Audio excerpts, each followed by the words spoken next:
നമ്മുടെ സംസ്ഥാനത്ത് ഇന്ന് 152 പേർക്കാണ് കോവിഡ് ബാധ സ്ഥിരീകരിച്ചത്. 81 പേർ രോഗമുക്തി നേടി. രോഗം ബാധിച്ച 152 പേരിൽ 98 പേർ വിദേശത്തു നിന്ന് വന്നവരാണ്. മറ്റ് സംസ്ഥാനങ്ങളിൽ നിന്ന് 46 പേർ. സമ്പർക്കം മൂലം 8 പേരാണ്.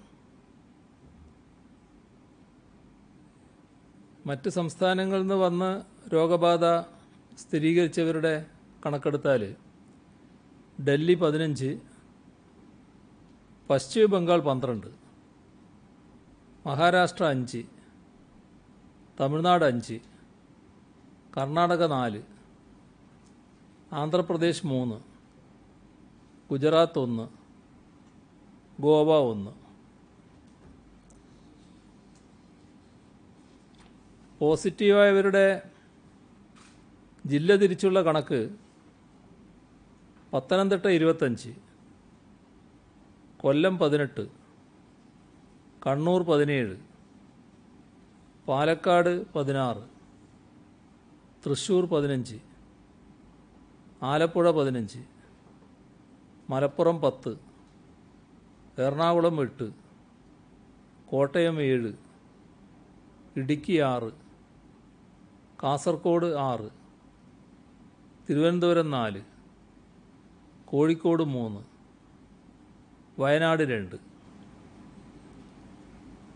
നെഗറ്റീവായവരുടെ ജില്ല തിരിച്ചുള്ള കണക്ക് കൊല്ലം 1, പത്തനംതിട്ട 1, ആലപ്പുഴ 13, കോട്ടയം 3, ഇടുക്കി 2, കോഴിക്കോട് 35, എറണാകുളം 4, തൃശ്ശൂർ 4, പാലക്കാട് 1, മലപ്പുറം 7, കണ്ണൂർ 10. ഇന്ന് 4941 സാമ്പിളുകളാണ് പരിശോധിച്ചത്. ഇതുവരെ 3603 പേർക്കാണ് സംസ്ഥാനത്ത് രോഗം സ്ഥിരീകരിച്ചത്. ഇപ്പോൾ ചികിത്സയിലുള്ളത് 1691 പേരാണ്. 1,54,759 പേരാണ് നിരീക്ഷണത്തിൽ ഇപ്പോഴുള്ളത്. 2282 പേർ ആശുപത്രികളിലാണ്. ഇന്ന് മാത്രം 288 പേരെ ആശുപത്രിയിൽ പ്രവേശിപ്പിച്ചു. ഇതുവരെ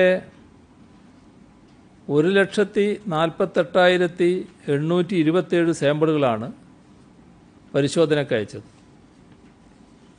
4005 സാമ്പിളുകളുടെ പരിശോധനാ ഫലം വരാനുണ്ട്.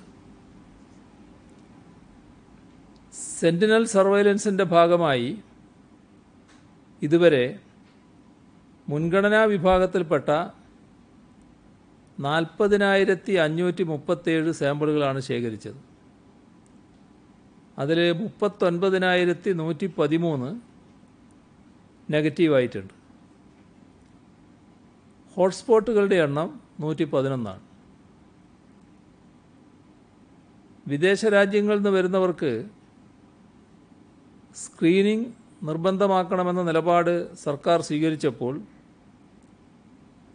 അതിനെതിരെ തെറ്റിദ്ധാരണ പരത്തുന്ന പ്രചരണവുമായാണ് ചിലർ ഇറങ്ങിയത്. പ്രവാസികളെ പ്രകോപിപ്പിക്കാനും സർക്കാരിനെതിരെ രോഷം സൃഷ്ടിക്കാനുമുള്ള ശ്രമമുണ്ടായി. ഒരു കാര്യം തുടക്കത്തിലെ സർക്കാർ വ്യക്തമാക്കിയിരുന്നു: താൽപ്പര്യമുള്ള പ്രവാസികളെ ആകെ കേരളത്തിലേക്ക് സ്വാഗതം ചെയ്യും. അതിനുവേണ്ട എല്ലാ സൗകര്യങ്ങളും ഒരുക്കും. ആ ഒരു പ്രഖ്യാപിത നിലപാടിൽ നിന്ന് ഒരു ഘട്ടത്തിലും സർക്കാർ പുറകോട്ട് പോയിട്ടില്ല. ഈ നിമിഷം വരെ കേരള സർക്കാർ ഒരു വിമാനത്തിൻ്റെ യാത്രയും മുടക്കിയിട്ടുമില്ല. ഒരാളുടെ വരവിനെയും തടഞ്ഞിട്ടുമില്ല. 72 ഫ്ലൈറ്റുകൾ ഇന്നത്തെ ദിവസം മാത്രം കേരളത്തിലേക്ക് വരാനാണ് അനുമതി നൽകിയത്. 14,058 പേരാണ് ഈ ഫ്ലൈറ്റുകളിൽ ഇന്ന് നാട്ടിലെത്തുന്നത്. ഒന്നൊഴികെ ബാക്കി 71 വരുന്നത് ഗൾഫ് രാജ്യങ്ങളിൽ നിന്നുമാണ്.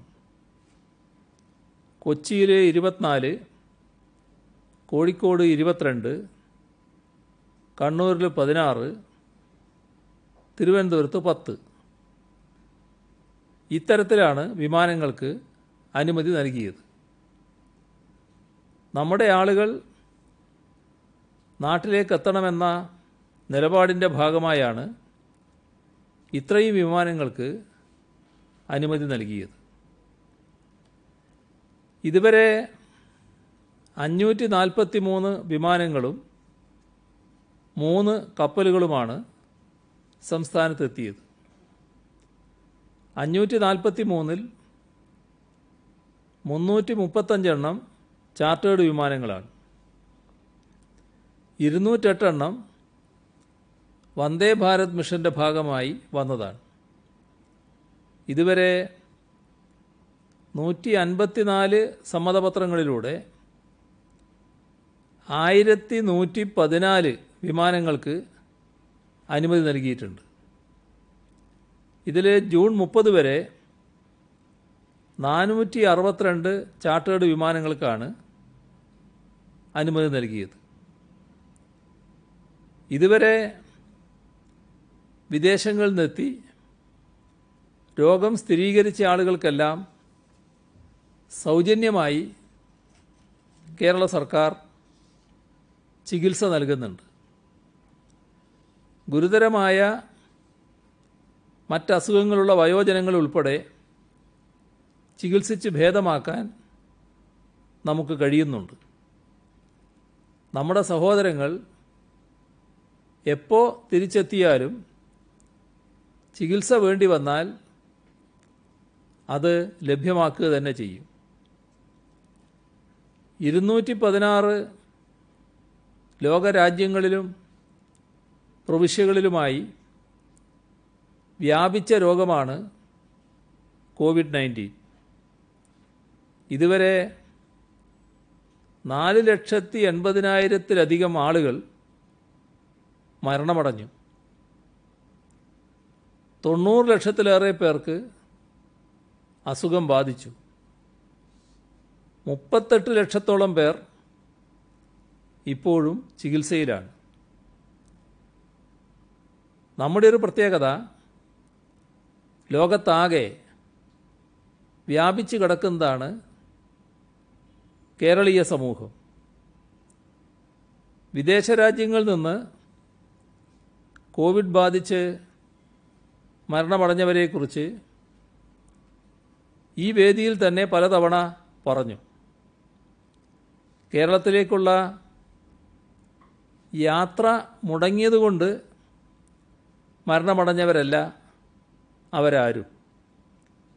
ഓരോ നാട്ടിലും ലഭ്യമായ ചികിത്സാ സൗകര്യങ്ങൾ അവർക്ക് ലഭിക്കുന്നുമുണ്ട്. പ്രവാസികളെ നാട്ടിലെത്തിക്കാൻ ഇനിയും എത്ര മരിക്കണം എന്ന തലക്കെട്ടുമായി ഒരു മാധ്യമം ലോകത്താകെ കോവിഡ് ബാധിച്ച് മരണമടഞ്ഞ കേരളീയരുടെ ചിത്രങ്ങൾ പ്രസിദ്ധീകരിച്ചത് കണ്ടു. ഭരണകൂടങ്ങൾ അനാസ്ഥ തുറന്നാൽ നാം ഇനിയും നിശബ്ദരായിരുന്നാൽ കൂടുതൽ മുഖങ്ങൾ ചേർക്കപ്പെടും എന്നാണ് ആ പത്രം പറയുന്നത്.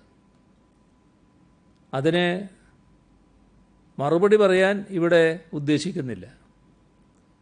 എന്നാൽ ഒരു കാര്യം ഓർക്കേണ്ടതുണ്ട്. ഈ രാജ്യങ്ങളിലെല്ലാം കേരളീയർ ഇപ്പോഴും ജീവിക്കുന്നുണ്ട്. അവർ അവിടെ തുടരുകയും വേണ്ടവരാണ്. ഈ രാജ്യങ്ങളിൽ കേരളീയർ അരക്ഷിതരാണ് എന്ന് പ്രചരിപ്പിക്കുമ്പോൾ അവിടെ ജീവിക്കുന്നവരെക്കുറിച്ച് ഓർത്തിട്ടുണ്ടോ? അവരെ എങ്ങനെ ബാധിക്കുമെന്ന് ചിന്തിച്ചിട്ടുണ്ടോ? കുത്തിത്തിരിപ്പിനൊക്കെ ഒരു അതിര് വേണം കേട്ടോ. എന്തുതരം മനോനിലയാണ് ഇങ്ങനെ പ്രചരിപ്പിക്കുന്നവത് എന്ന് നാം എല്ലാം ചിന്തിക്കണം. ആരുടെയെങ്കിലും അനാസ്ഥ കൊണ്ടോ അശ്രദ്ധ കൊണ്ടോ ആണോ ഈ മരണങ്ങൾ സംഭവിച്ചത്? വിദേശ രാജ്യങ്ങളിൽ രോഗബാധിതരായ കേരളീയരെ ആകെ ഇങ്ങോട്ട് കൊണ്ടുവരാൻ കഴിയുമായിരുന്നോ? ഇന്നാട്ടിൽ വിമാനങ്ങളും ഇതര യാത്രാമാർഗങ്ങളുമില്ലാത്ത ലോക്ക്ഡൗൺ ആയിരുന്നു കഴിഞ്ഞ നാളുകളിലെന്ന് ഇവർക്ക് ബോധ്യമില്ലേ? മരിച്ചു വീഴുന്ന ഓരോരുത്തരും ഈ നാടിന് പ്രിയപ്പെട്ടവരാണ്. അവരുടെ വേർപാട് വേദനാജനകവുമാണ്. അതിൻ്റെ പേരിൽ സങ്കുചിത ലക്ഷ്യത്തോടെ മുതലെടുപ്പ് നടത്താൻ ശ്രമിക്കുന്നത് കോവിഡിനേക്കാൾ അപകടകാരിയായ രോഗബാധയാണ്.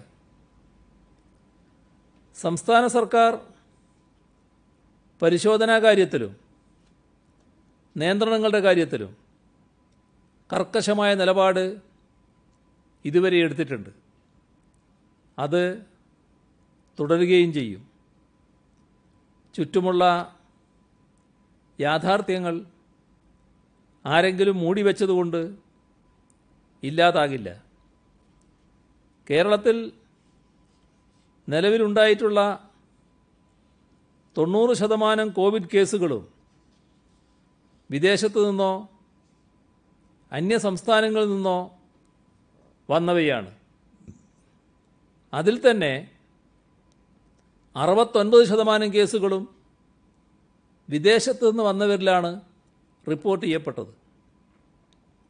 വിദേശ രാജ്യങ്ങളിലെ ആരോഗ്യ സംവിധാനങ്ങളിൽ നമുക്കിടപെടാൻ സാധ്യമല്ല. അതുകൊണ്ട് നമ്മുടെ ഇടപെടലിൻ്റെ ആദ്യപടി അവർ യാത്ര തിരിക്കുന്നതിന് മുൻപ് നടത്തുന്ന സ്ക്രീനിംഗ് ആണ്. ഈ സ്ക്രീനിംഗ് നടത്തിയില്ലെങ്കിൽ സംഭവിക്കുന്നത് യാത്രാവേളയിൽ തന്നെ രോഗം കൂടുതൽ പേരിലേക്ക് പകരും. അതിൻ്റെ ഭാഗമായി പ്രവാസി കേരളീയരുടെ ജീവനാണ് അപകടത്തിലാവുക.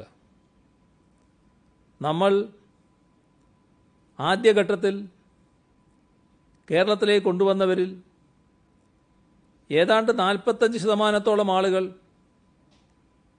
രോഗം മാരകമായി ബാധിക്കാൻ സാധ്യതയുള്ള ഗർഭിണികളും വയോജനങ്ങളും കുട്ടികളും മറ്റ് രോഗാവസ്ഥയുള്ളവരുമാണ്. രോഗബാധയുള്ളവരോടൊപ്പം യാത്ര ചെയ്യുന്നത് വഴി ഇവരുടെ ജീവൻ വലിയ അപകടത്തിലാവുന്നു. ഇത് സാധാരണ നിലയിൽ നമുക്ക് അനുവദിക്കാനാവുമോ? അതുപോലെ തന്നെ ഹൈ റിസ്ക് പ്രൈമറി കോണ്ടാക്റ്റുകളും ഉണ്ടാകുന്നത് തടയേണ്ടതുണ്ട്. നിലവിലെ സാഹചര്യത്തിൽ പ്രൈമറി കോണ്ടാക്റ്റ് വഴി ഉണ്ടാകുന്ന മരണനിരക്ക് കൂടുതലാണ്. ഒരാളിൽ നിന്ന് ഒരുപാട് പേരിലേക്ക് രോഗം പകരുന്ന സൂപ്പർ സ്പ്രെഡ് എന്ന സ്ഥിതിവിശേഷം ഉണ്ടാകാനുള്ള സാധ്യതയാണ് മറ്റൊരപകടം. സൂപ്പർ സ്പ്രെഡിന് വിമാനയാത്രകൾ കാരണമാകുന്നു എന്ന് പഠനങ്ങൾ ചൂണ്ടിക്കാണിച്ചിട്ടുണ്ട്. ഈ കാരണങ്ങളെല്ലാം കണക്കിലെടുത്താണ് വിദേശ രാജ്യങ്ങളിൽ നിന്നുള്ള വിമാനയാത്രകൾക്ക് മുൻപായി സ്ക്രീനിംഗ് നിർബന്ധമാക്കേണ്ടതുണ്ട് എന്ന് നാം തീരുമാനിച്ചത്. കാര്യക്ഷമമായി സ്ക്രീനിംഗ് നടത്താനുള്ള സൗകര്യങ്ങളൊരുക്കി യാത്രയെ തടയാതെയും നീട്ടിവെപ്പിക്കാതെയും നാട്ടിലെത്തിക്കാനാണ് സർക്കാർ തുടക്കം മുതൽ ശ്രമിച്ചത്. അതെങ്ങനെ സാധ്യമാകും എന്ന് പരിശോധിക്കുന്നതിൻ്റെ ഭാഗമായി കേന്ദ്ര ഗവൺമെൻറ്റുമായും എംബസികളുമായും ബന്ധപ്പെട്ടു. ഈ മാസം 20 മുതൽ യാത്രക്കാർക്ക് ടെസ്റ്റ് നിർബന്ധമാക്കാനാണ് തീരുമാനിച്ചിരുന്നത്. ആ ദിവസം അത് പ്രായോഗികമാകാതെ വന്നു. തുടർന്ന് 5 ദിവസം സമയം ദീർഘിപ്പിച്ചു. അതിനിടയിൽ വിദേശ മന്ത്രാലയം ഇടപെട്ട് തീരുമാനത്തിലെത്താൻ കഴിയുമെന്ന് നേരത്തെ തന്നെ ഇവിടെ സൂചിപ്പിച്ചിരുന്നുവല്ലോ. വിമാനയാത്രികരെ ടെസ്റ്റ് ചെയ്യുന്നതുമായി ബന്ധപ്പെട്ട് വിദേശ മന്ത്രാലയം വിവിധ രാജ്യങ്ങളിലെ എംബസികളുമായി ബന്ധപ്പെട്ടു. അതിനുശേഷം അറിയിച്ച കാര്യങ്ങൾ ഇന്നലെ പറഞ്ഞതാണ്. UAE-യിലും ഖത്തറിലും പരിശോധനാ സംവിധാനങ്ങൾ നിലവിലുണ്ട്. കുവൈത്തിൽ 2 ടെർമിനലുകളിൽ മാത്രമാണ് ഇപ്പോൾ ടെസ്റ്റ് ഉള്ളത് എന്നടക്കമുള്ള കാര്യങ്ങളാണ് അറിയിച്ചത്. തിരിച്ചു വരാൻ ആഗ്രഹിക്കുന്ന മുഴുവൻ പേരെയും നാട്ടിലെത്തിക്കാൻ സർക്കാർ പ്രതിജ്ഞാബദ്ധമാണ്. ആ നിലയിൽ തന്നെയാണ് ഈ പ്രശ്നത്തിൽ ഓരോ ഘട്ടത്തിലും നടപടി സ്വീകരിച്ചിട്ടുള്ളത്. നാളെ മുതൽ ചാർട്ടേഡ് ഫ്ലൈറ്റുകളും സ്വകാര്യ ഫ്ലൈറ്റുകളും വന്ദേ ഭാരത് മിഷനിൽ പെടുന്ന ഫ്ലൈറ്റുകളും കേരളത്തിലേക്ക് വരുമ്പോൾ ഇനി പറയുന്ന നടപടികൾ സ്വീകരിക്കും. ടെസ്റ്റ് സൗകര്യമുള്ള രാജ്യങ്ങളുണ്ട്. ആ രാജ്യങ്ങളിൽ നിന്ന് വരുന്ന എല്ലാവരും ടെസ്റ്റ് നടത്തുന്നതിന് ആത്മാർത്ഥമായി ശ്രമിക്കണം. ടെസ്റ്റ് സർട്ടിഫിക്കറ്റ് അവർ കയ്യിൽ കരുതണം. യാത്രാ സമയത്തിന് 72 മണിക്കൂറിനകത്തായിരിക്കണം ടെസ്റ്റ്. അതായത് ടെസ്റ്റ് റിപ്പോർട്ടിൻ്റെ സാധുത 72 മണിക്കൂറായിരിക്കും. എല്ലാ യാത്രക്കാരും COVID-19 ജാഗ്രതാ സൈറ്റിൽ രജിസ്റ്റർ ചെയ്ത് വിവരം നൽകണം. എത്തിച്ചേരുന്ന വിമാനത്താവളത്തിൽ സംസ്ഥാന ആരോഗ്യ വിഭാഗത്തിൻ്റെ പ്രോട്ടോക്കോൾ അനുസരിച്ചുള്ള സ്ക്രീനിങ്ങിന് എല്ലാ യാത്രക്കാരും വിധേയമാകണം. രോഗലക്ഷണമുള്ളവരെ മാറ്റി നിർത്തുകയും കൂടുതൽ പരിശോധനയ്ക്കായി ആശുപത്രിയിലേക്ക് മാറ്റുകയും ചെയ്യും. വിദേശത്ത് ടെസ്റ്റിന് വിധേയമാകാത്ത എല്ലാ യാത്രക്കാരും അവർക്ക് രോഗലക്ഷണമില്ലെങ്കിൽ കൂടി ഇവിടെ എത്തുമ്പോൾ വിമാനത്താവളത്തിൽ റാപ്പിഡ് ആൻറ്റിബോഡി ടെസ്റ്റിന് വിധേയരാകണം. ടെസ്റ്റിൽ പോസിറ്റീവാകുന്നവർ RT-PCR അല്ലെങ്കിൽ ജീൻ എക്സ്പ്രസ് അതുമല്ലെങ്കിൽ ട്രൂനാറ്റ് ടെസ്റ്റിന് വിധേയമാകണം. ടെസ്റ്റ് റിസൾട്ട് എന്തായാലും എല്ലാ യാത്രക്കാരും സർക്കാർ നിർദ്ദേശിക്കുന്നത് പോലെ 14 ദിവസം നിർബന്ധിത ക്വാറന്റൈനിൽ പോകണം. എല്ലാ രാജ്യങ്ങളിൽ നിന്നും വരുന്നവർ N95 മാസ്ക്, ഫേസ് ഷീൽഡ്, കയ്യുറ എന്നിവ ധരിക്കണം. കൈകൾ അണുവിമുക്തമാണെന്ന് ഉറപ്പാക്കാൻ ഇടയ്ക്കിടെ സാനിറ്റൈസർ ഉപയോഗിക്കണം. ഖത്തറിൽ നിന്ന് വരുന്നവർ ആ രാജ്യത്തിൻ്റെ എത്രാസ് എന്ന മൊബൈൽ ആപ്പിൽ ഗ്രീൻ സ്റ്റാറ്റസ് ഉള്ളവരാകണം. ഇവിടെ എത്തുമ്പോൾ കോവിഡ് ടെസ്റ്റിന് വിധേയരാകണം. UAE നിന്ന് വരുന്നവർക്ക് കോവിഡ് ടെസ്റ്റ് സർട്ടിഫിക്കറ്റ് നിർബന്ധമാണ്. കാരണം രാജ്യത്തിന് പുറത്തേക്ക് വിമാനമാർഗം പോകുന്ന മുഴുവൻ പേരെയും UAE ആൻറ്റിബോഡി ടെസ്റ്റിന് വിധേയമാക്കുന്നുണ്ട്. ഒമാൻ, ബഹ്റിൻ എന്നീ രാജ്യങ്ങളിൽ നിന്ന് തിരിച്ചെത്തുന്നവർ N95 മാസ്ക്, ഫേസ് ഷീൽഡ്, കയ്യുറ എന്നിവ നിർബന്ധമായും ധരിക്കണം. അതോടൊപ്പം സാനിറ്റൈസർ കരുതുകയും വേണം. സൗദി അറേബ്യയിൽ നിന്ന് വരുന്നവർ N95 മാസ്കും ഫേസ് ഷീൽഡും കയ്യുറയും ധരിച്ചാൽ മാത്രം പോരാ, അവർക്ക് PPE kit, personal protection equipment ധരിച്ചിരിക്കണം. കുവൈറ്റിൽ നിന്ന് ടെസ്റ്റ് ചെയ്യാതെ ആരെങ്കിലും വരുന്നുണ്ടെങ്കിൽ അത്തരം ആളുകളും PPE കിറ്റ് ധരിച്ചിരിക്കണം. വിമാനത്താവളത്തിലെത്തിയാൽ ഇരു രാജ്യങ്ങളിലുള്ളവരും കോവിഡ് ടെസ്റ്റിന് വിധേയരാകണം. ആരോഗ്യ വിഭാഗം അനുവദിച്ച ശേഷമേ അവർ വിമാനത്താവളത്തിൽ നിന്ന് പുറത്തു പോകാൻ പാടുള്ളൂ. യാത്രക്കാർ ഉപയോഗിക്കുന്ന PPE കിറ്റുകൾ, കയ്യുറ, മാസ്ക് ഇവയെല്ലാം വിമാനത്താവളത്തിൽ വെച്ച് തന്നെ സുരക്ഷിതമായി നീക്കുന്നതിനുള്ള നടപടികൾ ആരോഗ്യവകുപ്പ് സ്വീകരിക്കും.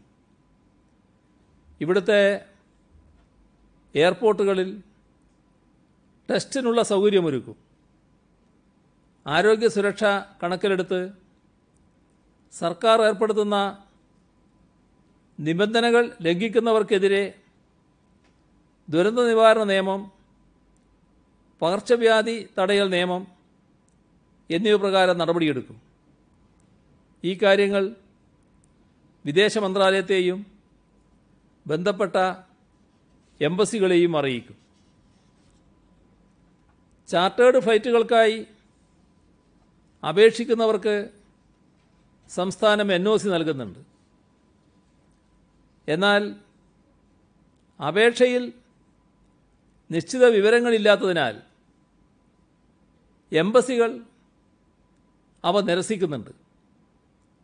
അപേക്ഷ നൽകുമ്പോൾ തന്നെ ഉണ്ടാകേണ്ട വിവരങ്ങൾ കൃത്യമായി പ്രസിദ്ധീകരിച്ചിട്ടുണ്ട്. സമ്മതപത്രത്തിനുള്ള അപേക്ഷകൾ കുറഞ്ഞത് 7 ദിവസം മുൻപ് നോർക്കയിൽ ലഭിക്കണം. യാത്ര ഉദ്ദേശിക്കുന്ന തീയതി, വിമാനങ്ങളുടെ എണ്ണം, യാത്രക്കാരുടെ എണ്ണം, പുറപ്പെടുന്നതും എത്തിച്ചേരുന്നതുമായ വിമാനത്താവളങ്ങൾ, വിമാനക്കൂലി ഈടാക്കിയാണോ യാത്രക്കാരെ കൊണ്ടുവരുന്നത്, അങ്ങനെയാണെങ്കിൽ നിരക്ക്, യാത്ര തിരിക്കും മുൻപ് കോവിഡ് ടെസ്റ്റ് നടത്തുന്നുണ്ടോ, ഇത്രയും കാര്യങ്ങളാണ് ആദ്യം അറിയിക്കേണ്ടത്. എല്ലാ വിശദാംശങ്ങളും വെബ്സൈറ്റിലുണ്ട്. കോവിഡ് രോഗബാധ വർദ്ധിക്കുന്ന പശ്ചാത്തലത്തിൽ ടെക്നിക്കൽ വിഭാഗത്തിലേതുൾപ്പെടെയുള്ള എല്ലാ പോലീസ് ഉദ്യോഗസ്ഥരും നാളെ രാവിലെ 7 മണി മുതൽ സേവന സജ്ജരായിരിക്കാൻ നിർദ്ദേശം നൽകി. സ്റ്റേറ്റ് സ്പെഷ്യൽ ബ്രാഞ്ച് ഒഴികെയുള്ള എല്ലാ സ്പെഷ്യൽ യൂണിറ്റുകളിലെയും 90% ജീവനക്കാരും അവരുടെ സേവനം ക്രമസമാധാന വിഭാഗം ADGPക്ക് ലഭ്യമാക്കും. ഇവർ നാളെ രാവിലെ ജില്ലാ പോലീസ് മേധാവിമാർ മുൻപാകെ റിപ്പോർട്ട് ചെയ്യേണ്ടതാണ്. പോലീസ് മൊബിലൈസേഷൻ്റെ ചുമതല ബറ്റാലിയൻ വിഭാഗം ADGPക്കാണ്. വിദേശത്ത് നിന്ന് ധാരാളം മലയാളികൾ തിരിച്ചെത്തുന്ന സാഹചര്യത്തിൽ വിമാനത്താവളങ്ങളിൽ IPS ഓഫീസർമാരെ ഡ്യൂട്ടിക്ക് നിയോഗിച്ചു. സംസ്ഥാനത്തെ 4 വിമാനത്താവളങ്ങളിലെയും പൊതുവായ ചുമതല പരിശീലന വിഭാഗം IG തുമ്മല വിക്രമിനാണ്. ഡോക്ടർ ദിവ്യ വി ഗോപിനാഥ്, വൈഭവ് സക്സേന എന്നിവർക്ക് തിരുവനന്തപുരം വിമാനത്താവളത്തിൻ്റെയും നവനീത് ശർമ്മയ്ക്ക് കൊച്ചി വിമാനത്താവളത്തിൻ്റെയും ചുമതല നൽകി. കോഴിക്കോട് വിമാനത്താവളത്തിൻ്റെ ചുമതല ചൈത്ര തെരേസ ജോണിനാണ്. യതീഷ് ചന്ദ്ര, R ആനന്ദ് എന്നിവർക്കാണ് കണ്ണൂർ വിമാനത്താവളത്തിൻ്റെ ചുമതല. ഓരോ വിമാനത്താവളത്തിലും സീനിയർ IAS ഉദ്യോഗസ്ഥന്മാർക്കും ചുമതല നൽകി നിയോഗിക്കും. മാസ്ക് ധരിക്കാത്ത 4963 സംഭവങ്ങൾ സംസ്ഥാനത്ത് ഇന്ന് റിപ്പോർട്ട് ചെയ്തിട്ടുണ്ട്. ക്വാറന്റൈൻ ലംഘിച്ച 10 പേർക്കെതിരെ ഇന്ന് കേസ് രജിസ്റ്റർ ചെയ്തു. അതിഥി തൊഴിലാളികൾ തിരിച്ചെത്തി തുടങ്ങിയിട്ടുണ്ട്. ട്രെയിൻ മാർഗം മറ്റ് സംസ്ഥാനങ്ങളിൽ നിന്ന് എത്തിച്ചേരുന്നവരുടെ രേഖകളും മറ്റും പരിശോധിക്കുന്നതിന് അതിർത്തി റെയിൽവേ സ്റ്റേഷനുകളിൽ സംവിധാനം ഏർപ്പെടുത്തിയിട്ടുണ്ട്. വരുന്നവരെ ക്വാറന്റൈനിലേക്ക് വിടുകയാണ്. പാസ് ഇല്ലാതെ വരുന്നവരാണെങ്കിൽ കോൺട്രാക്ടർമാരുടെ വിവരങ്ങൾ ശേഖരിച്ച് അവരുടെ ഉത്തരവാദിത്വത്തിലാണ് ക്വാറന്റൈനിലേക്ക് അയക്കുന്നത്. എന്നാൽ യാത്രാ പാസില്ലാതെ എത്തുകയും ഏറ്റെടുക്കാൻ കോൺട്രാക്ടർമാർ ഇല്ലാതിരിക്കുകയും ചെയ്യുന്ന സംഭവങ്ങൾ ഉണ്ടാകുന്നുണ്ട്. അത്തരം അതിഥി തൊഴിലാളികളെ റെയിൽവേ സ്റ്റേഷനിൽ തന്നെ നിർത്തി തിരികെ പോകുന്ന ട്രെയിനുകളിൽ കയറ്റിവിടുന്നതായി ശ്രദ്ധയിൽപ്പെട്ടു. ഇങ്ങനെ തിരിച്ച് കയറ്റിവിടാൻ പാടില്ല. പകരം അവരെ നിരീക്ഷണ കേന്ദ്രത്തിലേക്ക് അയക്കും. ഏത് ജില്ലയിലേക്കാണോ പോകേണ്ടത് ആ ജില്ലയിലെ ഭരണ സംവിധാനം ക്വാറന്റൈൻ സൗകര്യമൊരുക്കണം. അവർക്കിവിടെ തന്നെ തൊഴിലെടുക്കുന്നതിന് അവസരം നൽകാൻ ജില്ലാതലത്തിൽ സൗകര്യങ്ങളുമൊരുക്കും. ക്വാറന്റൈൻ സമയത്തിന് ശേഷം സന്നദ്ധ സേനാ വളണ്ടിയർമാർക്കുള്ള ഓൺലൈൻ പരിശീലനം നാളെ ആരംഭിക്കും. ആദ്യഘട്ടത്തിൽ പ്രീ മൺസൂൺ പരിശീലനം 20,000 പേർക്ക് നൽകും. രജിസ്റ്റർ ചെയ്ത 3.5 ലക്ഷം വളണ്ടിയർമാർക്ക് ആഗസ്റ്റ് മാസത്തോടെ പരിശീലനം നൽകും. പരിശീലനം വിജയകരമായി പൂർത്തിയാക്കുന്നവർക്ക് ID കാർഡ്, സർട്ടിഫിക്കറ്റ് എന്നിവ നൽകും. തൊഴിൽ വകുപ്പിന് കീഴിൽ പ്രവർത്തിച്ചു വരുന്ന 16 ക്ഷേമനിധി ബോർഡുകൾ 11 കുറക്കാൻ ഇന്ന് ചേർന്ന മന്ത്രിസഭാ യോഗം തീരുമാനിച്ചു. കേരള അബ്കാരി തൊഴിലാളി ക്ഷേമനിധി ബോർഡ് കേരള കള്ള് വ്യവസായ തൊഴിലാളി ക്ഷേമനിധി ബോർഡുമായും കേരള ആഭരണ തൊഴിലാളി ക്ഷേമനിധി board Kerala shops and commercial establishment തൊഴിലാളി ക്ഷേമനിധി ബോർഡുമായും സംയോജിപ്പിക്കും. കേരള ചെറുകിട തോട്ടം തൊഴിലാളി ക്ഷേമനിധി ബോർഡും കേരള ഈറ്റ കാട്ടുവള്ളി തഴ തൊഴിലാളി ക്ഷേമനിധി ബോർഡും കേരള ലേബർ വെൽഫെയർ ഫണ്ട് ബോർഡുമായി ചേർക്കും. കേരള ബീഡി ആൻഡ് സിഗാർ തൊഴിലാളി ക്ഷേമനിധി ബോർഡ് കേരള കൈത്തറി തൊഴിലാളി ക്ഷേമനിധി ബോർഡുമായുമാണ് സംയോജിപ്പിക്കുക. ഉയർന്ന ഭരണച്ചെലവ് കാരണം മിക്ക ക്ഷേമനിധി ബോർഡുകളും സാമ്പത്തിക പ്രതിസന്ധിയിലാണ്. പല ബോർഡുകളുടെയും നിലനിൽപ്പ് തന്നെ പ്രയാസമായിട്ടുണ്ട്. ബോർഡുകളിൽ അംഗമായ തൊഴിലാളികൾ ക്ഷേമം ഉറപ്പുവരുത്തിക്കൊണ്ട് എണ്ണം കുറയ്ക്കേണ്ടത് അനിവാര്യമായിരിക്കുന്നു. ഈ പ്രശ്നം പഠിക്കാൻ ലേബർ കമ്മീഷൻ അധ്യക്ഷനായി തൊഴിലാളി സംഘടനാ പ്രതിനിധികൾ ഉൾപ്പെടുന്ന സബ് കമ്മിറ്റി രൂപീകരിച്ചിരുന്നു. ഈ കമ്മിറ്റിയുടെ ശുപാർശ പരിഗണിച്ചാണ് 16 ബോർഡുകൾ 11 കുറക്കാൻ തീരുമാനിച്ചത്. ഇത് പ്രാവർത്തികമാക്കുന്നതിന് നിയമനിർമ്മാണം നടത്താനും തീരുമാനിച്ചിട്ടുണ്ട്. Kerala state Bharat scouts and guides സംസ്ഥാന കാര്യാലയം ദുരിതാശ്വാസ നിധിയിലേക്ക് 5 ലക്ഷം രൂപ കൈമാറി. കൂടാതെ പ്രതിരോധ പ്രവർത്തനങ്ങൾക്കായി 300 PPE കിറ്റ്, 3 ലക്ഷം മാസ്ക് എന്നിവയും വിതരണം ചെയ്തു. സംസ്ഥാനത്ത് 10 വീടുകൾ നിർമ്മിച്ചു നൽകിയതായും 40 കുട്ടികൾ TV വിതരണം ചെയ്തതായും 1000 കേന്ദ്രങ്ങളിൽ പച്ചക്കറിത്തോട്ടങ്ങൾ ആരംഭിച്ചതായും അറിയിച്ചിട്ടുണ്ട്.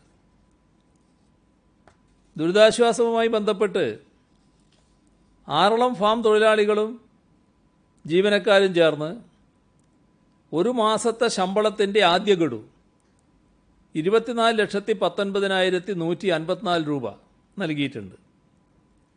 കേരള സ്റ്റേറ്റ് സ്പോർട്സ് കൗൺസിൽ 11,02,777 രൂപ. പാലക്കാട് മുണ്ടൂർ ഗ്രാമപഞ്ചായത്ത് 5 ലക്ഷം. സീനിയർ സിറ്റിസൺസ് സർവീസ് കൗൺസിൽ 2,12,000 രൂപ. CPIM കോന്നി ഏരിയ സെക്രട്ടറി ആയിരിക്കെ മരണമടഞ്ഞ CG ദിനേശിൻ്റെ സ്മരണാർത്ഥം കുടുംബം 50,000 രൂപ. AIYF കാഞ്ഞങ്ങാട് മണ്ഡലം കമ്മിറ്റി ബിരിയാണി ചലഞ്ചിലൂടെ സമാഹരിച്ച 70,000 രൂപ. ഇടുക്കി പൂമാല ട്രൈബൽ എക്സ്റ്റൻഷൻ ഓഫീസിലെ ST പ്രൊമോട്ടർമാർ 15,000 രൂപ. കണ്ണൂരിലെ സിവിൽ ഡിഫൻസ് വളണ്ടിയർമാർ പാഴ്വസ്തുക്കൾ വിറ്റ് സ്വരൂപിച്ച 10,000 രൂപ. ഇത്രയാണ് ഇന്ന് പറയാനുള്ള കാര്യങ്ങൾ. PPE കിറ്റുകൾ എയർലൈൻ കമ്പനികളോ ചാർട്ടർ ചെയ്യുന്ന ഏജൻസികളോ നൽകാനാണ് നിർദ്ദേശം. അതിന് അവർ സമ്മതം അറിയിച്ചിട്ടുണ്ടോ? ഈ കമ്പനികൾ സമ്മതം അറിയിച്ചിട്ടുണ്ടോ? അതുപോലെ തന്നെ ചാർട്ടർ ഏജൻസികളും ഇത് സമ്മതം അറിയിച്ചിട്ടുണ്ടോ? പിന്നെ ഒന്ന് PPE കിറ്റുകൾ ദീർഘനേരം ഇത് ധരിച്ചുകൊണ്ട് യാത്ര എത്രത്തോളം ആരോഗ്യപരമാണെന്ന് കൂടി വിലയിരുത്തിയിട്ടുണ്ടോ? ഇപ്പം തന്നെ നമ്മുടെ സംസ്ഥാനത്തേക്ക് വരുന്ന ചില യാത്രക്കാർ PPE കിറ്റ് ധരിച്ച് യാത്ര ചെയ്യുന്നുണ്ട്. കാരണം അത് ആരോഗ്യ സംരക്ഷണത്തിന് ഏറ്റവും ഉതകുന്നതാണ്. ഇതിൻ്റെ ഭാഗമായി കുറച്ച് വിഷമം ഉണ്ടാകുന്നുള്ളത് ശരിയാണ്. കുറച്ച് വേർക്കുകയൊക്കെ ചെയ്യും സാധാരണ നിലക്ക്. പക്ഷേ നമുക്കറിയാം, എയർക്രാഫ്റ്റിനകത്ത് സാധാരണഗതിയിൽ അങ്ങനെ ചൂട് അനുഭവപ്പെടില്ല. അതുകൊണ്ട് ആ വിഷമം ഉണ്ടായാലും ആരോഗ്യം സംരക്ഷിക്കുക എന്നുള്ളത് പ്രധാനമാണല്ലോ. അതിനുവേണ്ടി ഈ PPE കിറ്റ് വേണം. ഇപ്പോൾ PPE കിറ്റ് വേണമെന്ന് പറഞ്ഞത് സൗദിയിലാണ്. ഈ രാജ്യങ്ങളിൽ ഇന്നത്തെ നമ്മുടെ നില നോക്കിയാൽ ഏറ്റവും കൂടുതൽ തോതിൽ രോഗബാധിതരുണ്ടാകുന്ന ഒരു രാജ്യമാണ് സൗദി, ഇവിടെ വന്നവരുടെ കണക്കെടുത്താൽ. പിന്നെ അതിനേക്കാളും കൂടുതലുള്ളത് കുവൈറ്റിലാണ്. കുവൈറ്റിൽ പരിശോധനാ സംവിധാനം ഉള്ളതുകൊണ്ടാണ് അവിടെ എല്ലാവർക്കും പറയാത്തത്. പരിശോധന നടപ്പിലാക്കാൻ കഴിയുമെന്നാണ് പറഞ്ഞിട്ടുള്ളത്. പരിശോധന അവിടെ നടപ്പാക്കാൻ കഴിയാത്തവരുണ്ടെങ്കിൽ, പരിശോധനയ്ക്ക് വിധേയരാകാൻ പറ്റാത്തവരുണ്ടെങ്കിൽ അവരും PPE കിറ്റ് ധരിക്കണം.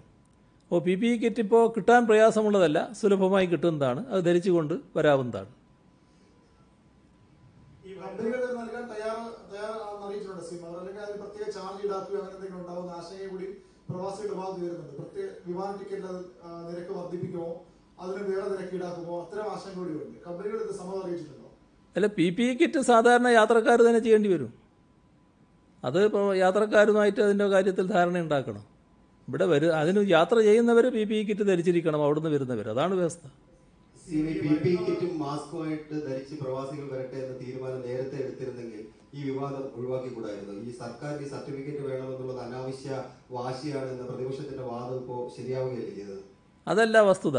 ഇത് സാധാരണഗതിയിൽ സർട്ടിഫിക്കറ്റ് ഉണ്ടാവുക എന്നുള്ളത് അവിടെ പരിശോധന നടത്തലാണ് പ്രധാനം. ആ പരിശോധനയ്ക്ക് ഇന്ത്യ ഗവൺമെൻറ്റും ശ്രമിച്ചു. പക്ഷേ ഇന്ത്യ ഗവൺമെൻറ് ഇപ്പോൾ പറഞ്ഞത് അവരുടെ ശ്രമത്തിൻ്റെ ഭാഗമായി ഇപ്പോൾ കാര്യങ്ങൾ വിജയിച്ചിട്ടില്ല. ആ ശ്രമം അവർ തുടരുന്നുണ്ട്. അതേത് ഘട്ടത്തിലും അതിന് നല്ല ഫലം ഉണ്ടാകുമെന്ന് തന്നെയാണ് പ്രതീക്ഷിക്കാവുന്നത്. ഏറ്റവും നല്ലത് പരിശോധിച്ച് വരൽ തന്നെയാണ്. ഈ രോഗവ്യാപനം വർദ്ധിച്ചു വരികയാണ്. അതിന്റെ അടിസ്ഥാനത്തിൽ തിരുവനന്തപുരം നഗരത്തിലൊക്കെ ഈ നിയന്ത്രണം കർശനമാക്കി. സംസ്ഥാനത്തിന് മറ്റെവിടെയെങ്കിലും ഇങ്ങനെ നിയന്ത്രണം കർശനമാക്കാൻ വല്ല സാധ്യതകൾ എന്തെങ്കിലും ആലോചനയിലുണ്ടോ? രോഗവ്യാപനത്തിൻ്റെ തോതനുസരിച്ച് കർശനമായ നിലപാടുകൾ എടുക്കേണ്ടി വരുമെന്ന് തന്നെയാണ് കാണുന്നത്. അതിലൊന്ന് തിരുവനന്തപുരത്ത് തലസ്ഥാന നഗരി എന്ന നിലക്ക് കുറച്ച് നിയന്ത്രണം വിട്ടു പോകുമ്പോൾ കൂടുതൽ നിയന്ത്രണങ്ങൾ ഏർപ്പെടുത്തേണ്ടതായി വന്നു. മറ്റു ചില പ്രദേശങ്ങളിലും നിങ്ങൾ സൂചിപ്പിച്ചതുപോലെ അത് വേണ്ടതായി വരും.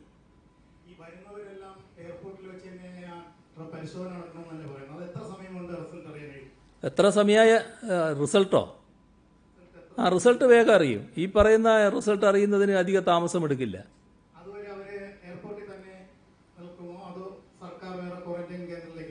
ഇല്ല, എയർപോർട്ടിൽ തന്നെ അതിനുള്ള സൗകര്യങ്ങൾ ഉണ്ടാക്കും. അവിടെ നിന്നുകൊണ്ട് പരിശോധന നടത്തി അവിടെ നിന്ന് യാത്ര ചെയ്യാനുള്ള സംവിധാനങ്ങൾ ഉണ്ടാക്കും. ബാലാവകാശ കമ്മീഷൻ അധ്യക്ഷ സ്ഥാനത്തേക്കുള്ള നിയമനത്തിന് മന്ത്രിസഭ അംഗീകാരം നൽകിയിട്ടുണ്ടോ? അങ്ങനെയെങ്കിൽ ആരാണ്, എന്താണ് അദ്ദേഹത്തിന്റെ യോഗ്യത? ബാലാവകാശ കമ്മീഷൻ ചെയർമാനെ നിശ്ചയിക്കുന്നത് സാധാരണഗതിയിലുള്ള മാനദണ്ഡങ്ങൾ വെച്ചുകൊണ്ടാണ്. അതനുസരിച്ച് അതിനൊരു അപേക്ഷ ക്ഷണിച്ചു. അതിൽ ക്വാളിഫൈഡ് ആയവരെ ഇൻ്റർവ്യൂ ചെയ്ത് ഇൻ്റർവ്യൂവിൻ്റെ ഭാഗമായി ആരാണോ യോഗ്യനായിട്ടുള്ളത് ആ ആളെ ശുപാർശയായി വന്നു. ആ ആൾക്ക് അംഗീകാരം കൊടുത്തു. അതാണ് ഉണ്ടായില്ല. അതാണ് മനോജ് കുമാർ എന്ന ഇപ്പോഴത്തെ ബാലാവകാശ കമ്മീഷൻ ചെയർപേഴ്സൺ. അഭിമുഖം സംബന്ധിച്ച് ആക്ഷേപം ഉയർന്നിട്ടുണ്ട്. ഇന്റർവ്യൂവിൽ ജില്ലാ ജഡ്ജിമാരുണ്ടായിരുന്നു, ബാലാവകാശ പ്രവർത്തനങ്ങളിൽ സജീവമായ അരഡസൻ വിദഗ്ധരുണ്ടായിരുന്നു. അവരെ മറികടന്നാണ് ഒരു PPI അംഗമായി എന്ന ലേബലിലുള്ള മനോജ് കുമാർ നിയമിച്ചുവെന്നാണ് ആക്ഷേപം. ഈ ഇന്റർവ്യൂ ബോർഡിന് ഏറ്റവും യോഗ്യനായി കണ്ട ആളെയാണ് സാധാരണ അതിൻ്റെ ഭാഗമായി തിരഞ്ഞെടുക്കുക. അതിൽ ഇദ്ദേഹം ഇക്കാര്യത്തിൽ നല്ല യോഗ്യതയുള്ള ആളാണ്. നല്ല തോതിൽ ബാലാവകാശങ്ങളുമായി ബന്ധപ്പെട്ട് പ്രവർത്തിക്കാൻ പറ്റുന്നയാളാണ്. അതിൻ്റെ ഭാഗമായി തന്നെയാണ് അദ്ദേഹത്തെ എടുത്തത്. അതിനകത്ത് സ്വാഭാവികമായും ഉണ്ടായിരുന്ന മറ്റാളുകൾക്ക് അതിൽ ചിലപ്പോൾ പരാതി ഉണ്ടായി എന്ന് വരാം. ആ പരാതി ഇതിൻ്റെ തെരഞ്ഞെടുപ്പിനെ ബാധിക്കുന്ന ഒന്നല്ല. തെരഞ്ഞെടുപ്പ് അവരുടെ ശരിയായ ബുദ്ധി ഉപയോഗിച്ചുകൊണ്ട് തന്നെ നടത്തിയിട്ടുള്ളതാണ്. നല്ല വിവേചനാധികാരം ഉപയോഗിച്ച് തന്നെയാണ് എടുത്തിട്ടുള്ളത്. യോഗ്യനായിട്ടുള്ള ആളെ തന്നെയാണ് തിരഞ്ഞെടുത്തിട്ടുള്ളത്. ഇതിലിപ്പോൾ ഈ മാനദണ്ഡങ്ങളിൽ ഇളവ് വരുത്തി എന്നുള്ളതാണ് ഒരു ആക്ഷേപം. രണ്ടാമത് CPM-ആയിട്ട് ബന്ധമുള്ള ആളാണെന്നുള്ള രീതിയിലുള്ള ആക്ഷേപം വരുന്നത്. ഇതിൽ ഒരു മാനദണ്ഡത്തിലും ഇളവ് വരുത്തിയിട്ടില്ല. എന്താണോ ഇതുമായി ബന്ധപ്പെട്ട നിയമം, എന്താണോ അതുമായി ബന്ധപ്പെട്ട ചട്ടം, ആ നിയമത്തിലും ചട്ടത്തിലും നിന്നുകൊണ്ട് തന്നെയാണ് ഈ തെരഞ്ഞെടുപ്പുകളെല്ലാം നടത്തിയിട്ടുള്ളത്. ഒരു ചട്ടത്തിലും ഇളവ് വരുത്തിയിട്ടില്ല. മാനദണ്ഡങ്ങളിലെ ഇളവ് CM-ന്റെ ശ്രദ്ധയിൽപ്പെടുത്തുകയാണ്. 2017 പ്രധാന മാനദണ്ഡമായി പറഞ്ഞത് ഈ കുട്ടികളുടെ ക്ഷേമ പ്രവർത്തനങ്ങളിൽ പ്രവൃത്തി പരിചയം, അന്താരാഷ്ട്ര ദേശീയ അംഗീകാരങ്ങൾ, ഒപ്പം തന്നെ ഗവൺമെന്റ് സെക്രട്ടറി തലത്തിലോ അതിന് മുകളിലോ പ്രവർത്തിച്ച ഉദ്യോഗസ്ഥ തല പരിചയം. പക്ഷേ 2020 ആയപ്പോൾ അത് person of eminence in in child welfare activities മാത്രമായി ലഘൂകരിച്ചിട്ടുണ്ട്. ഇത് മനോജ് കുമാറിന്റെ നിയമനത്തിലേക്ക് വഴിവെച്ചിട്ടുണ്ടോ? അത് ആക്ടിലോ ഈ പറഞ്ഞ ചട്ടത്തിലോ ഉള്ള വ്യവസ്ഥയായിരുന്നില്ല. അങ്ങനെ ഒരു വ്യവസ്ഥ ചട്ടത്തിലില്ല, ആക്ടിലുമില്ല. യഥാർത്ഥത്തിൽ എന്തോ പ്രത്യേക ഉദ്ദേശത്തോടെ ഒരു കാലത്ത് അങ്ങനൊരു വ്യവസ്ഥ വെച്ചിരുന്നു. അത് വസ്തുതയാണ്. അത് പിന്നീട് വെച്ചൊരു വ്യവസ്ഥയാണ്. അത് ചട്ടത്തിലുണ്ടായ വ്യവസ്ഥയല്ല. ചട്ടത്തിൽ ഇപ്പോഴും അതില്ല. ആ വ്യവസ്ഥയനുസരിച്ച് കാര്യങ്ങൾ നീക്കിയപ്പോൾ അത് കഴിഞ്ഞ് രണ്ടാമതൊരു ഘട്ടം വന്നപ്പോൾ അത് വെച്ചുകൊണ്ട് അപേക്ഷ ക്ഷണിച്ചപ്പോൾ ആരും ആ തരത്തിൽ അപേക്ഷിക്കാനുണ്ടായിരുന്നില്ല. അത് നിങ്ങൾ പറഞ്ഞ വർഷമായിരിക്കാം, ഈ പറഞ്ഞ 2017. അതിന് മുമ്പിലുള്ള നിയമനത്തിനാണ് ഇത് ബാധകമാക്കിയത്. എന്നിട്ട് അങ്ങനെയൊരു നിയമനം നടക്കാൻ ശ്രമിച്ചപ്പോൾ ആരും ഇല്ല എന്ന് വന്നപ്പോൾ സ്വാഭാവികമായും ആ വ്യവസ്ഥയിൽ നിന്ന് മാറ്റം വന്നു. അങ്ങനെയാണ് പിന്നെ പരസ്യപ്പെടുത്തിയത്. അതാണ് ഇപ്പോൾ തുറന്നു വരുന്നത്. ഞാൻ പറഞ്ഞത് എന്താ, ഇവിടെ നിയമം ചട്ടവും ഉണ്ടായിട്ടുണ്ട്. ആ നിയമത്തിലും ചട്ടത്തിലും വ്യവസ്ഥകളുണ്ട്. ആ വ്യവസ്ഥകളിൽ ഒരു മാറ്റവും വരുത്തിയിട്ടില്ല. ആ വ്യവസ്ഥകൾ തന്നെയാണ് പാലിച്ചു പോയത്. അല്ലെങ്കിൽ അഭിമുഖത്തിന് നേതൃത്വം നൽകിയ സാമൂഹ്യനീതി വകുപ്പ് മന്ത്രിയുണ്ട്. ഈ ആക്ഷേപം ഉയർന്ന സാഹചര്യത്തിൽ മനോജ് കുമാറിന് കണ്ട ഒരു പ്രത്യേക യോഗ്യത എന്താണെന്ന് പൊതുസമൂഹത്തോട് പറയാൻ കഴിയും? അദ്ദേഹത്തിന് ഇതിന് പരമയോഗ്യനായത് തന്നെ, അത് തന്നെയാണ് ഏറ്റവും വലിയ യോഗ്യത. നല്ല രീതിയിൽ കാര്യങ്ങൾ നിർവഹിക്കാൻ പറ്റും. നല്ല ചുറുചുറുക്കുള്ള ആളാണ്. കാര്യങ്ങൾ നല്ല ഭംഗിയായി നിർവഹിക്കാൻ പറ്റും. ഈ കോവിഡ്-19 സർട്ടിഫിക്കറ്റ് നിർബന്ധമാക്കിയതിനു ശേഷം അതിൽ നിന്ന് ഇപ്പോൾ പിന്നോട്ട് പോകേണ്ട ഒരു സാഹചര്യം എന്താണ്? ഈ പ്രതിഷേധം ശക്തമായെന്ന് പറഞ്ഞു. പിന്നെ സി മറ്റൊരു കാര്യം കൂടെ പറഞ്ഞു, ആരൊക്കെ ഒരു കുത്തിത്തിരിപ്പുണ്ടെന്ന് പറഞ്ഞു. ഇതൊന്ന് വ്യക്തമാക്കാമോ? ആരാണ്? കോവിഡ്-19 സർട്ടിഫിക്കറ്റിൽ നിന്ന് ഞങ്ങൾ പുറകോട്ട് പോയിട്ടില്ല. കോവിഡ്-19 സർട്ടിഫിക്കറ്റ് വേണമെന്നുള്ളിടത്ത് തന്നെയാണ് ഞങ്ങൾ നിൽക്കുന്നത്. പക്ഷേ ഇന്ത്യ ഗവൺമെൻറ് പറയുന്നത് മാത്രമേ സാധാരണഗതിയിൽ വിദേശത്ത് നടപ്പാക്കാൻ പറ്റൂ. അവർ ശ്രമിച്ചിട്ട് അത് നടപ്പാക്കാനാവുന്നില്ല. ആ വിവരം ഞങ്ങളെ അറിയിച്ചു. ഇന്നലെ ഞാൻ പറഞ്ഞല്ലോ ഇന്ത്യ ഗവൺമെൻറ്റുമായി ചർച്ച തുടരുകയാണെന്ന്. ഇന്ന് അവരുടെ അവസാന വിവരവും വന്നു. അതിൻ്റെ ഭാഗമായി പിന്നെ അത് പറഞ്ഞാൽ നമ്മുടെ ആളുകൾക്ക് വരാനുള്ള തടസ്സം നേരിടും. ആ തടസ്സം പാടില്ല എന്നുള്ളതുകൊണ്ടാണ് ഇതിപ്പോൾ ഇങ്ങനെയുള്ള ചില വ്യവസ്ഥകൾ, അത് ആരോഗ്യ സംരക്ഷണത്തിന് ഉതകുന്ന ചില വ്യവസ്ഥകൾ വെച്ചുകൊണ്ട് തന്നെ നിലപാടുകളിൽ മാറ്റം വന്നിട്ടുള്ളത്. അത് പ്രവാസികളുടെ ഇങ്ങോട്ടുള്ള വരവിനെ ആശ്രയിച്ചുകൊണ്ടാണ്. പിന്നെ നിങ്ങൾക്ക് കുത്തിത്തിരിപ്പിനെക്കുറിച്ച് ഇത്രയെല്ലാമായിട്ട് മനസ്സിലാക്കാൻ കഴിയുന്നില്ലേ? നിങ്ങൾ നല്ല മാധ്യമപ്രവർത്തകരാണല്ലോ. ആ മാധ്യമപ്രവർത്തകർക്ക് ഈ പറയുന്ന കാര്യങ്ങൾ മനസ്സിലാക്കാൻ കഴിയുന്നില്ല എന്നാണോ ഞാൻ മനസ്സിലാക്കേണ്ടത്? എന്താണ് ഇന്നത്തെ ആ വാർത്തയുടെ ഉദ്ദേശം? എന്തിനാണ് ആ വാർത്ത? ആരെയാണത് ഏറ്റവും പ്രതികൂലമായി ബാധിക്കുക? നിങ്ങൾ തൽക്കാലം കേരളത്തിലെ സർക്കാരിനെ കുറ്റപ്പെടുത്താനാണ് ഉദ്ദേശിച്ചതെങ്കിൽ ആത്യന്തികമായി പ്രതികൂലമായി ബാധിക്കുന്നത് ആരെ? അറിയില്ലേ മറ്റു രാജ്യങ്ങളിലെ അവസ്ഥ? ആ രാജ്യങ്ങളിലെ ഗവൺമെന്റിനെ പരോക്ഷമായി കുറ്റപ്പെടുന്ന രീതിയിലൊരു വാർത്ത വരിക. പരോക്ഷമല്ല, ഇത് പ്രത്യക്ഷമല്ലേ? ഇപ്പോഴും 10,000 അവിടെ ജീവിക്കല്ലേ നമ്മുടെ സഹോദരങ്ങൾ? ഈ ദുരന്തം കഴിഞ്ഞാലും അവരവിടെ ജീവിക്കേണ്ടവരല്ലേ? ആ 10,000 സംരക്ഷിച്ച ഗവൺമെന്റല്ലേ അവിടെയുള്ളത്? ആ 10,000 ഇനിയും സംരക്ഷിക്കേണ്ടവരല്ലേ അവർ? ആ ഗവൺമെന്റിനെ കുറ്റപ്പെടുത്തലാണോ? തൽക്കാലം സംസ്ഥാന സർക്കാരിനെതിരെ ഇങ്ങനെയൊന്ന് പ്രയോഗിച്ച് തൽക്കാലം ആളുകളെ സംസ്ഥാന സർക്കാരിനെതിരെ തിരിച്ചുവിടാൻ കഴിയുമോ നോക്കുന്ന ആ കുത്തിത്തിരിപ്പിനെ കുറിച്ചാണ് കൃത്യമായി പറഞ്ഞത്. രാഷ്ട്രീയ ഇലക്ഷൻ പുതിയൊരു സാഹചര്യത്തിൽ പ്രത്യേകിച്ചും ആ പത്രത്തിന്റെ രാഷ്ട്രീയ സംഘടന UDF സഖ്യത്തിലേക്ക് പോകുന്നതെന്നൊക്കെ പറയുന്നുണ്ട്. എന്തെങ്കിലും രാഷ്ട്രീയ ലക്ഷ്യത്തോടു കൂടിയാണോ ഈ ഒരു ഗൂഢാലോചന നടക്കുന്നത്? ഇതൊരു സാമൂഹ്യ വിരുദ്ധ നിലപാടാണെന്നേ ഞാൻ പറയൂ. രാഷ്ട്രീയ ലക്ഷ്യമൊന്നുമല്ല അതിനെ വിളിക്കേണ്ടത്. സാമൂഹ്യ വിരുദ്ധ നിലപാട് സ്വീകരിക്കാൻ പാടില്ല. നമ്മുടെ സമൂഹത്തെയാണ് പ്രധാനമായി കാണേണ്ടത്. കഴിഞ്ഞ ആഴ്ച വാർത്താ സമ്മേളനം നടത്തിയപ്പോൾ കേരള സമൂഹ വ്യാപനത്തിന്റെ വക്കീലാണ് എന്നാണ് പറഞ്ഞത്. ഇന്നലെ വാർത്താ സമ്മേളനം നടത്തിയപ്പോൾ പറഞ്ഞത് സമൂഹ വ്യാപനത്തിന്റെ സൂചന എന്ന് പറഞ്ഞു. അതായത് സമൂഹ വ്യാപനത്തിലേക്ക് പോയി എന്ന് നമുക്ക് പറയാൻ കഴിയുമോ? കാരണം ഈ ഉറവിടമില്ലാത്ത രോഗികൾ കാണുക എന്നുള്ള സമൂഹ വ്യാപനമാണല്ലോ. ഇല്ല. ആ തരത്തിൽ അതിനെ എടുക്കേണ്ടതില്ല. സമൂഹ വ്യാപനത്തിലേക്ക് നമ്മൾ ഇപ്പോഴും എത്തിയിട്ടില്ല. എന്നാൽ സമൂഹവ്യാപന ഭീഷണി ഒഴിഞ്ഞു എന്നൊരു കാരണവശാലും കാണാൻ പറ്റില്ല. ഒരു ആശ്വാസകരമായ അന്തരീക്ഷമായി എന്ന് പറയത്തക്ക അവസ്ഥ വന്നിട്ടില്ല. അതുകൊണ്ടാണ് നാം ജാഗ്രത തുടരണമെന്ന് പറയുന്നത്. ആ ജാഗ്രത നല്ല രീതിയിൽ തന്നെ തുടരേണ്ടതായിട്ടുണ്ട്.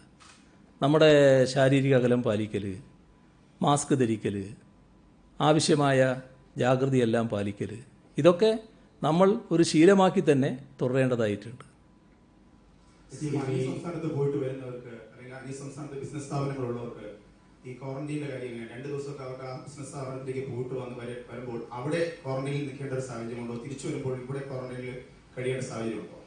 നേരത്തെ വ്യക്തമാക്കിയ കാര്യമാണത്. ബിസിനസ് ആവശ്യാർത്ഥം ഇവിടെ ഒരാൾ വന്നു, അല്ലെങ്കിൽ സാങ്കേതിക ജോലികളുടെ കാര്യത്തിന് ഇവിടെ ഒരാൾ വന്നു, ആ ആൾ ഇവിടെ ക്വാറന്റൈനിൽ കഴിയണമെന്ന് നമ്മൾ പറയുന്നില്ല. കൃത്യമായ വിവരം നമുക്ക് വേണം എന്താവശ്യമാണെന്നുള്ളത്. അതുമായി ബന്ധപ്പെട്ട് ഇവിടെ ആ ജോലി കഴിഞ്ഞ് അദ്ദേഹത്തിന് തിരിച്ചു പോകാം. ഒരാഴ്ചയിലധികം ഇവിടെ നിൽക്കാൻ പറ്റില്ല. ഇതൊക്കെ നേരത്തെ നമ്മൾ വ്യക്തമാക്കിയ കാര്യമാണല്ലോ. ഇപ്പൊ ഈ കോവിഡിനിടയിൽ UDF വലിയൊരു രാഷ്ട്രീയ ചർച്ച, നേതൃമാറ്റത്തെ ചൊല്ലിയിട്ട് ഒരു ചർച്ച നടക്കുന്നുണ്ട്. രാഷ്ട്രീയ താല്പര്യങ്ങളിലേക്ക് അതേസമയം തന്നെ മുസ്ലിം ലീഗ് അതിനകത്ത് എടുക്കുന്ന ഒരു പൊസിഷൻ, മുല്ലപ്പള്ളിയുടെ വിവാദ പരാമർശത്തെ കോൺഗ്രസ് അംഗീകരിക്കുമ്പോഴും മുസ്ലിം ലീഗ് തള്ളി പറയുന്നു, KP മജിദൊക്കെ. മാത്രമല്ല PK കുഞ്ഞാലിക്കുട്ടിയെ പോലുള്ള നേതാക്കൾ UDF പ്രശ്നമുണ്ടെന്ന് പറയുന്നു. ലീഗുമായി അന്ന് നല്ല ബന്ധത്തിലൊക്കെയാണ്. ഇപ്പൊ ലീഗ് ഒരു സ്വാഗതം ചെയ്ത രീതിയിലേക്കോ കോൺഗ്രസിനേക്കാൾ നല്ലൊരു രാഷ്ട്രീയ നിലപാട് സ്വീകരിക്കുന്നുണ്ടോ? അങ്ങനെയൊക്കെ തോന്നുന്നുണ്ടോ? ആ പരിപ്പങ്ങ് വേറെ വെച്ചാൽ മതി. നമുക്ക് ആ കാര്യങ്ങളൊക്കെ പിന്നീട് ചർച്ച ചെയ്യാം. ഇപ്പം നമ്മൾ ഈ കാര്യങ്ങളിലേക്ക് കേന്ദ്രീകരിക്കാം. ഈ ക്വാറന്റൈനിന്റെ കാര്യം പറഞ്ഞു. അപ്പൊ ഇതര സംസ്ഥാനങ്ങളിലേക്ക് ഇപ്പൊ അവിടെ ക്ലാസ്സുകൾ തുടങ്ങി, പരീക്ഷകൾ തുടങ്ങി. അപ്പൊ അവിടേക്ക് കുട്ടികളെ കൊണ്ടുപോകുന്ന രക്ഷിതാക്കൾ ഒരു ദിവസത്തേക്ക് അവിടെ പോയിട്ട് തിരികെ വരും. ഈ തിരികെ വരുന്നവർക്ക് 14 ദിവസത്തെ ക്വാറന്റൈൻ, ഒരു ദിവസത്തേക്ക് വേണ്ടിയിട്ടാണ് അവിടെ പോകുന്നത്. അവർ തിരികെ വന്നാൽ 14 ദിവസത്തെ ക്വാറന്റൈൻ എന്നുള്ള നിർബന്ധമാണ്. അത് ഒരു അവ്യക്തത നിലനിൽക്കുന്നതാണ്. എങ്ങനെ? അതായത് ഈ ഇതര സംസ്ഥാന തമിഴ്നാട്ടിലും കർണാടകയിലും ഒക്കെ സ്ഥാപനങ്ങൾ പരീക്ഷകൾ തുടങ്ങി, അവിടുത്തെ യൂണിവേഴ്സിറ്റികളുടെ അവിടെ കുട്ടികളെ കൊണ്ടാക്കാൻ കേരളത്തിൽ നിന്ന് രക്ഷിതാക്കൾ ഒപ്പം പോകുന്നുണ്ട്. അവർ തിരികെ വരുമ്പോൾ ഒരു ദിവസം അല്ലെങ്കിൽ 2 ദിവസം കഴിഞ്ഞ് തിരികെ വരുമ്പോൾ ഇവിടെ ക്വാറന്റൈനിൽ കഴിയണം എന്നുള്ളത് അത് ഞങ്ങൾ ചർച്ച ചെയ്തൊരു വിഷയമല്ല. നമ്മുടെ ആരോഗ്യ വകുപ്പിലെ വിദഗ്ധരുമായിട്ട് ആലോചിച്ചൊരു നിലപാടെടുക്കാം. വിമാന ജീവനക്കാരുടെ, ക്യാബിൻ ക്രൂ, പൈലറ്റ് അടക്കമുള്ള ജീവനക്കാരുടെ ക്വാറന്റൈൻ വ്യവസ്ഥയുണ്ട്. അത് അവർ ഫോളോ ചെയ്യുന്നത് ICMRന്റെ 5 ദിവസം ക്വാറന്റൈൻ എന്ന രീതിയാണ്. പക്ഷെ സംസ്ഥാനത്ത് 14 ദിവസം വേണമെന്ന് പറയുന്നു. അത് വലിയ പ്രശ്നങ്ങൾ സൃഷ്ടിക്കും. പ്രത്യേകിച്ച് കണ്ണൂരൊക്കെ ഉണ്ടായതുപോലെ വിഷയം അതിന്റെ ഭാഗമാണ്. അവർ 5 ദിവസം കഴിഞ്ഞ് അവരുടെ മാനേജ്മെന്റ് അനുസരിച്ച് അവർ പുറത്തിറങ്ങുമ്പോൾ ഇവിടെ അവരുടെ ക്വാറന്റൈൻ തീർന്നിട്ട് വലിയ പ്രശ്നങ്ങൾ ഉണ്ടാകുന്നുണ്ട്. ഇതിലെന്തെങ്കിലും വേറെ തീരുമാനമോ അല്ലെങ്കിൽ ഇതിലൊരു തുല്യത കൊണ്ടുവരാൻ നീക്കം നടത്തുമോ? ഇതിൽ സാധാരണ നിലക്ക് ഇവിടുത്തെ നിലപാടുകളാണ് അവർ അംഗീകരിക്കേണ്ടത്. അതിൻ്റെ ഭാഗമായുള്ള പ്രശ്നങ്ങൾ മറ്റു കൂടുതൽ എന്തെങ്കിലും ഉണ്ടോ എന്നുള്ളത് ആ വിമാന കമ്പനികളുമായി ചർച്ച ചെയ്യാം. ഈ സമരങ്ങളുടെ കാര്യം കൂടി, സമരങ്ങൾ ഇപ്പോഴും ഒരു തടസ്സമില്ലാതെ തുടരുന്നുണ്ട്. വലിയ ആളുകൾ പങ്കെടുക്കുന്നുണ്ട്. എല്ലാ പാർട്ടികളുടെയും അങ്ങ് കണ്ടതാണ്. 3 രാഷ്ട്രീയ പാർട്ടികളുടെയും പ്രധാനപ്പെട്ട പ്രകടനങ്ങൾ, കൊലവെടി പ്രകടനം നടക്കുന്നു. അതുപോലെ തന്നെ മറ്റിടങ്ങളിൽ അല്ലാത്ത പ്രകടനം നടക്കുന്നു. മൊത്തത്തിൽ രാഷ്ട്രീയ സമരങ്ങൾ വളരെ ശക്തമായി നിലനിൽക്കുന്നു. കോവിഡ് മാനദണ്ഡം പാലിക്കുന്നുമില്ല. ഇത് നിർത്താൻ എന്തെങ്കിലും അടിയന്തര നടപടി സർക്കാരിന്റെ ഭാഗത്തുണ്ടാകും? ഇതിൽ സർക്കാർ എന്ന നിലക്ക് നടപടിയെടുക്കുകയല്ല വേണ്ടത്. നമ്മുടെ സമൂഹത്തിൻ്റെ ഒരു പൊതുവായ ബോധം ഇക്കാര്യത്തിൽ ഉയർന്നു വരികയാണ് വേണ്ടത്. ആ പൊതുബോധം ഉയർത്തുന്നതിൽ എല്ലാ രാഷ്ട്രീയ പാർട്ടികളുടെയും നേതൃനിരക്ക് വളരെ പ്രത്യേകമായ ഉത്തരവാദിത്വവും ബാധ്യതയുമുണ്ട്. അതാണ് കഴിഞ്ഞ ദിവസം ഞാൻ സൂചിപ്പിച്ചിരുന്നത്. അപ്പോൾ നേതൃനിര കാണിക്കുന്ന കാര്യങ്ങൾ എല്ലാ തരത്തിലും മാതൃകാപരമാവണം. അവരുടെ അണികൾക്ക് മാത്രമല്ല, മറ്റുള്ളവരും കാണുമ്പോൾ അത് ഇതാണ് നമ്മൾ സ്വീകരിക്കേണ്ടത് എന്ന് തോന്നുന്നതിന് ഇടയാക്കണം. അപ്പോൾ ഈ സമരം ചിലപ്പോൾ നടത്തേണ്ടതായിട്ട് വരും. ആ സമരം നടത്തുമ്പോൾ പഴയതുപോലെ വല്ലാതെ ആൾക്കൂട്ടം ചേർന്നുകൊണ്ട് നടത്താൻ ഇന്നത്തെ കാലത്ത് പറ്റില്ല. അപ്പോൾ അത് നിശ്ചിത നമ്പറിൽ ഒതുങ്ങിക്കൊണ്ട് നടത്തുന്ന നിലയുണ്ടാവണം. അതിൽ തന്നെ ശാരീരിക അകലം പാലിച്ചുകൊണ്ട് വേണം. നിശ്ചിത നമ്പറേ പാടുള്ളൂ, ശാരീരിക അകലം പാലിച്ചുകൊണ്ട് വേണം എന്തായാലും. അതിന് എല്ലാവരും സഹകരിക്കുകയാണ് വേണ്ടത്. ഇതൊക്കെ സർക്കാരിൻ്റെ ഒരു നിബന്ധനയായിട്ട് മാത്രം വെക്കേണ്ട കാര്യമല്ല. നമ്മുടെ നാടിൻ്റെ, നമ്മുടെ സമൂഹത്തിൻ്റെ രക്ഷയ്ക്ക് വേണ്ടി സ്വീകരിക്കുന്ന നിലപാടാണിത് എന്ന് കണ്ടുകൊണ്ട് തന്നെ ഇതുമായിട്ട് സഹകരിക്കുകയാണ് വേണ്ടത്. സഹകരിക്കാത്ത നില വരുമ്പോൾ സ്വാഭാവികമായിട്ടും നയപരമായ നടപടികൾ വേണ്ടി വരും. ആ നടപടികളല്ല പ്രധാനം. ഏറ്റവും കൂടുതൽ ഇതുമായി സഹകരിക്കലാണ്. ആ സഹകരണം ഉണ്ടാകണമെന്നാണ് ഈ ഘട്ടത്തിലും എനിക്ക് അഭ്യർത്ഥിക്കാനുള്ളത്. സമരം വേണ്ട എന്നേ പറയുന്നില്ല. പിന്നെ കൊലവിളി മുദ്രാവാക്യം ഉയർത്തുന്നവർ ആരായാലും അതൊന്നും ഇന്ന് സമൂഹം അംഗീകരിക്കുന്നില്ല എന്ന് കണ്ടോളണം. അത് പൊതുവിൽ നമ്മുടെ സമൂഹം അംഗീകരിക്കാത്തൊരു കാര്യമാണെന്ന് കണ്ടുകൊണ്ട് സ്വയം തിരിച്ചറിഞ്ഞ് ശരിയായ നില സ്വീകരിച്ചു പോകണം. അപ്പോൾ നമുക്ക് പിന്നെ കാണാം.